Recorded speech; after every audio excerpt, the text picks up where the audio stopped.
We're still digging into Raising the Well-Adjusted Child, a Parent's Manual, talking about Chapter 7, Be Kind, promoting positive socialization. And we're talking about friendships here and the qualities of a good friend. Now, I had 2 daughters. I did not raise boys, and I know boys still have friendship issues with their friends. They may be a little more apt to let some things go than girls are. And so it was really important for me to have conversations with my daughters surrounding friendship. So let me read a few things in here about friendship.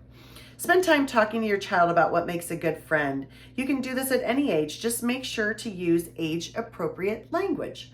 I don't have an exact good friend formula to share with you, but I'm sure you can come up with a few qualities that you would like to see in a friend of your child. So talk about these qualities often. For instance, incorporate this discussion when they are telling you stories about their friendships. Model how to be a good friend in front of your children. There are drainers and fillers in life. Associating with drainers will leave you and your child feeling miserable. Being with a person who fills your cup and leaves you feeling as if you were floating on air. Be a filler. And when I would talk to my kids about their peers, we would discuss the above qualities and determine whether or not they were spending time with good friends. And so here's the list of qualities of friends here that I would recommend to my children. We also had to define that there are many different types of friendships. There are acquaintances, forever friends, work friends, school friends, family friends, best friends, etc. And teens can really kind of get hung up on that best friend. They're my best friend.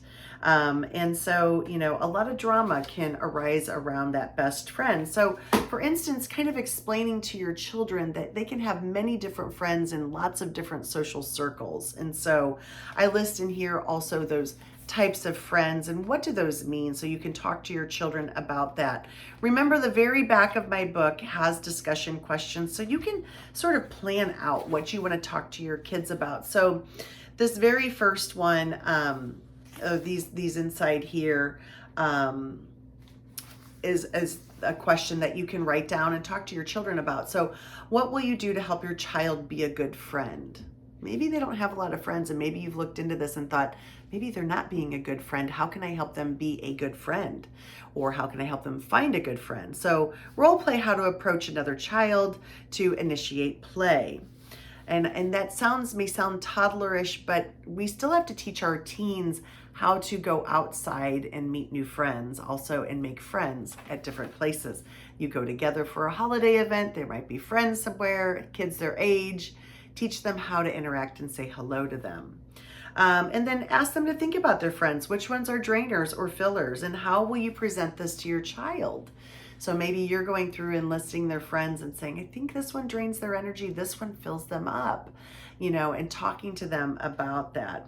And then listing 5 characteristics of a good friend together with your child. So get my book. It's on Amazon, Raising the Well-Adjusted Child, a Parent's Manual. This is Chapter 7. We'll continue doing these small segments about sections and chunks of the book, but get it. It's great for kids that are between, I would say, probably early elementary years all the way through high school.